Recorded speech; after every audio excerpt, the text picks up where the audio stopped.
Hello Internet and welcome to this day in history for the 9th of October.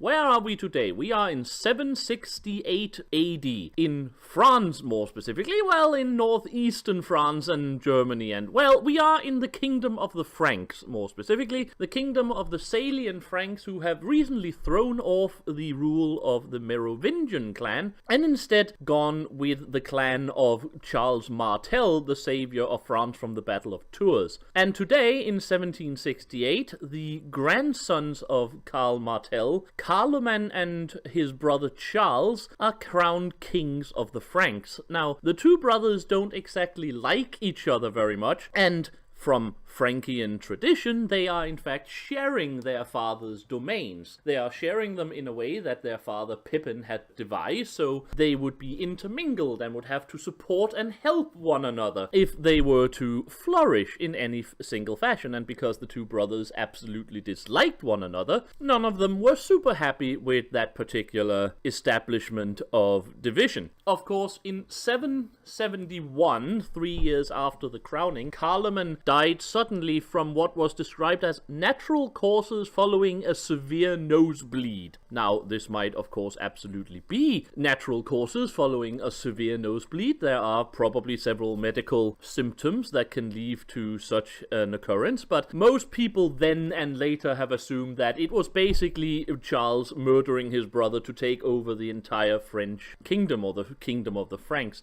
This, of course, ended up being for France, and in fact for the entire Europe, unfortunately a fairly good thing. Well, fortunately a fairly good thing for anyone who wasn't Carloman, because Karl is the man we today know as Carolus Magnus, or Charlemagne the Great Charles the Great, King of the Franks, and the creator, or the regenerator of what would be a Western European cultural empire. At first, he tried to re-establish the Roman Empire, since, of course, the Roman Empire was the gold standard that everyone would honestly be trying to re-establish in some way for the first 1,000 years after the fall of Rome, at least Western Rome. The Byzantines were going very strong at this point, and in fact did not care very much for what Charles was doing. But eventually he re-established an empire in the West. He conquered basically all of modern-day France, most of modern-day Germany, fighting strong wars against the Danish rulers of southern Scandinavia, fighting wars against the Slavic tribes at the Baltic coast and down into Eastern Europe to expand his rule, extending his rule so that it touched on the Byzantine combined borders with the Bulgars and everyone else, and of course conquered Italy, and was, according to history, surprised when the Pope suddenly decided to crown him emperor of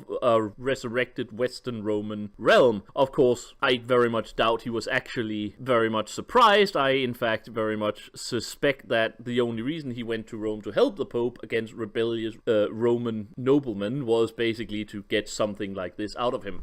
However, it was Charles and his efforts that eventually led to the unification of a reunification of a Western European cultural sphere based upon the combined Frankian and Roman cultural ideas that eventually led to, of course, the Holy Roman Empire, modern-day France, blah, blah, blah, blah, blah, all these things. That would not have happened without Charles the Great, and that, of course, is his legacy. Modern-day Europe, more than anyone else, any other single figure. Modern-day Europe, as we know it, is the legacy of Charlemagne, Charles the Great of the Salian Franks. And that started all together today in 768, 9th of October, with his crowning with his brother as co-rulers of the Frankian Empire. So, I hope you have found this somewhat interesting, and until next time, I have been the Sage, and I wish you all a very happy day.